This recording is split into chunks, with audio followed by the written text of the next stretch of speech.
Scorpius 662, question, Dr. Morse, how do you feel about dried fruits and berries? Love them. Love them, love them, love them. Dates, figs, I love them all. There's not too much in the fruit and berry line I don't like. I mean, there's some exotic fruits I might have a little bit of an issue with, but I'm pretty much good to go with everything. Get into the vegetable line, then I'm not too good with the nightshades, particularly the eggplants and that, that sort of thing. I'm not a squash person, those sort of things. I don't know. I also wanted to ask you about water. If you're not utilizing water very well and are constantly dehydrated, no matter how much water you drink, what could that be? Well, that's an excellent question, and we've been talking about that, and that is interstitial lymphatic constipation. That is when your lymph system isn't moving anywhere fast, and that, my friend, causes interstitial, which is what we're talking about around the cells, interstitial dehydration.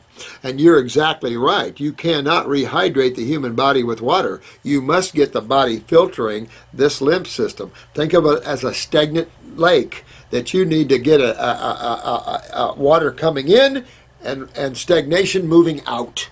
And then you can refresh that lake. But until then, you just have a stagnant lake, and then you get palm scum. Then we can take the palm scum and sell it as blue-green algae. And then people can eat it. No offense, but that's the problem. And that's why you see fungus in the human body as well. Same thing, palm scum. We gripe about having candida, but we'll eat palm scum. Family, remember? So this is some of the problems that are out there and the way we look at things. But moving the lymph is really key to true systemic hydration. That's all I can say. That's the key. So kidney and adrenal work are very key. The nice thing about why not so much water fasting at first and the fruits and the berries is they're so rehydrating. They're so astringent. They actually have that positive and electrical movement to the nervous system and to the cells. So it turns on the electrical department. It actually gets everything moving from every level. And that's the beauty of fruits and berries. They turn on the nervous system. The only foods that really do adequately. They move lymph. The only foods that adequately do that. They hydrate, the only foods that adequately do that because of the first two things. So it's all win-win-win, especially for the human and also for the dogs. We've been talking about dogs here recently. And, you do the best you can. That's why the herbs help with the animals when you can't totally make some of these animals. And you wouldn't make a dog a frugivore, but you could make him somewhat of a herbivore, kind of a combination. Thanks for your question. And this is RETETECUGUST. Don't even let me go there. Hi guys, did you feel the solar flare today? No, but I was thinking about that today, and they talked about that on the news. I felt a lot of energy coming through my crown chakra all day yesterday and today also. Some of the electrical systems went down for a few hours. Is that amazing? I know. These magnetics are interesting, isn't it? I also think about that in the verbiage of the air. We have all these wavelengths full of garbage now, all this this conversation. So you have to be careful getting too sensitive to things. Be your own powerhouse of magnetics, or you can get confused just walking outside. Anna Marie, 2979. Dr. Morse, I found my blood tests in good levels except the following. What's your opinion? Ferritin, which is 15.48. Normal value is 20 to 105. Okay. Although my iron is 107. Uric acid, 2.0. Normal level was below 0.6. Well, that's fungus. Uric acid is fungus problems. But, you could be stirring up the bed there, but get that lymph moving, get the fungus killed. Use Parasite M, get your sugar metabolism straightened up. That's your adrenal glands. That'll take care of that part again. Tricer, 49, normal values are below 150. Oh, forgot to mention the Chem Lab advised on some red meat. I bet. Ferritin, of course.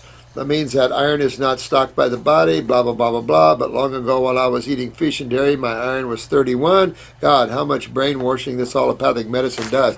Isn't it? Isn't it, though? I mean, it's also in the B12 factors as well. And it's like, I don't know what to say. The argument doesn't hold any water. This is all about the glands and utilization factors and factors of acidosis and the effect upon the tissues there. All these cofactors. So keep working on that. You always clean the liver, you clean your spleen anyway, but the adrenals holds the secret to all the iron, all the hemoglobin, more than they know. So this is real important. When you fix the spleen, you'll see your ferritin going in normal ranges. But you clean out the liver anyway, blah, blah, blah, blah, blah, just to keep everybody happy.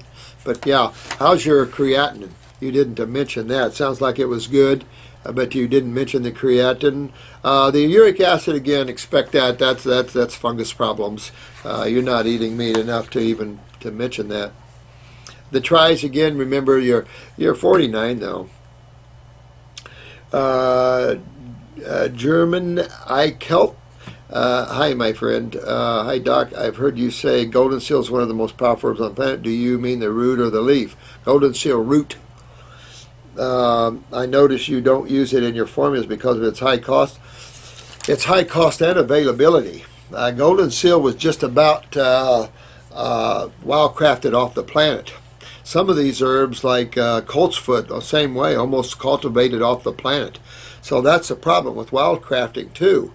We're going to be at such a demand level that I think those that want to become herbal farmers would be a good idea, because I think when the world wakes up to the powerhouse of botanicals and the need we have for good, strong, organic botanicals, I think they're going to see more of that, because we can only wildcraft so much and without stripping the land. The same problem man's doing everywhere, stripping the land again.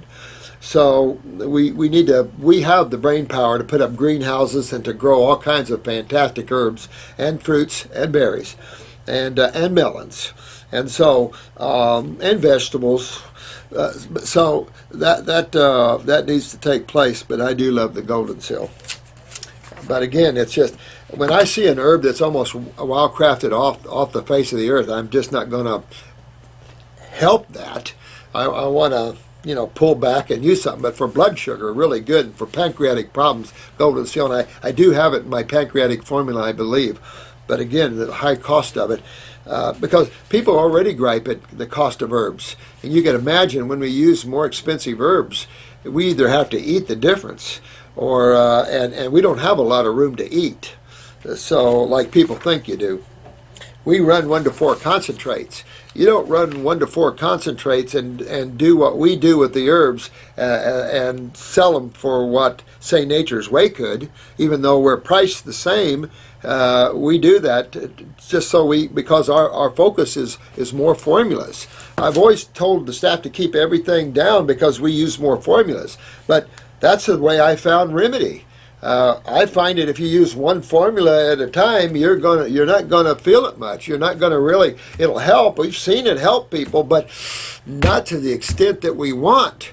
We really want you to go full bore and really get in and get out. It's just like in the military. We got a mission. We go in, we do it, and we get out. And that's just what this is. We really want you to get in, get out, and then let your food be your medicine and your medicine be your food. Although the herbs are foods. And I've had people on them for 10, 15, 20 years, and when they come off of them, they don't feel as good. And this is Lorena 411. Hi, sweetheart. Or could I call you? Oh, quit it. Quit it. I'm just like you guys. I just had a lot of years at this, so I'm just like you guys, sweetheart. I've been taking your advice and doing the lemon cleanse. Ooh, how you doing? And eating mostly all fruits, and I'm feeling much better. Good.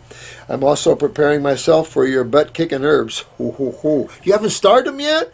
You need to get on that and try those butt-kicking herbs. My mother has been watching me do this for the past 2 weeks and became interested. Now that's cool. I like your mom already.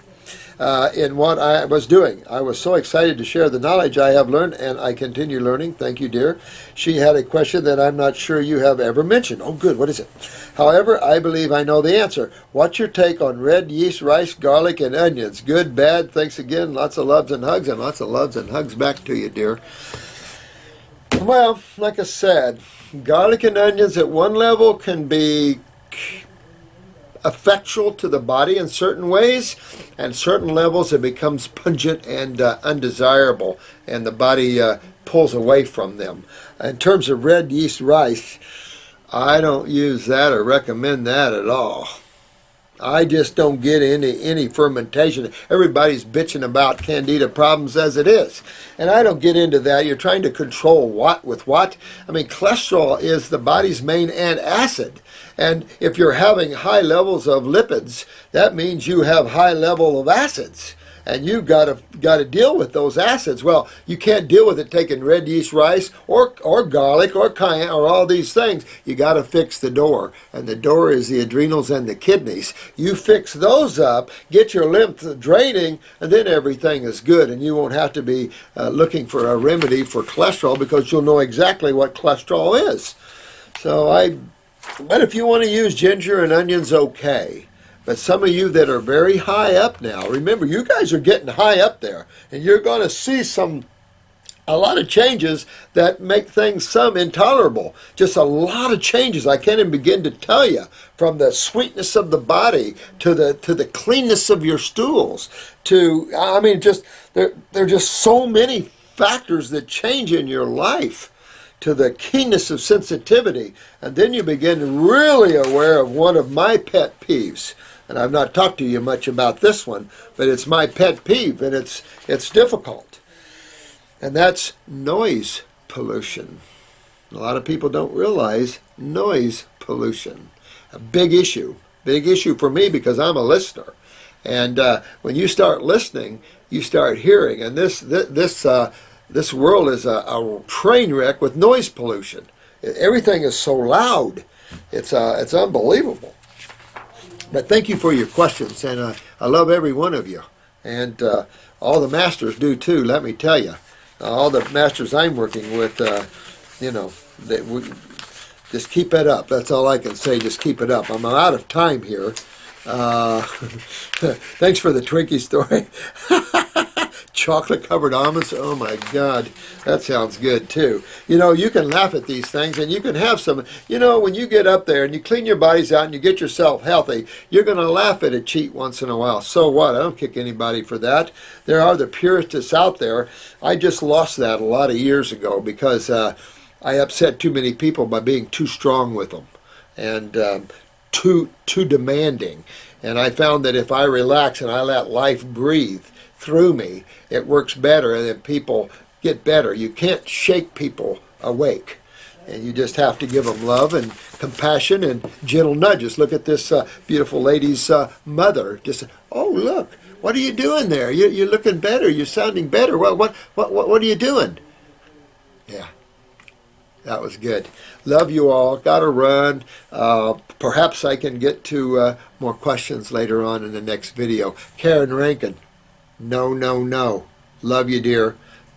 Got confused. No. So you all take care of yourself. Be happy. Be joyful. Be honorable. And be humble. Be humble to all of life, because all of life is the same as you. And we'll be humble with each and every one of us. All righty. You have fun today. We'll talk to you later. Bye-bye.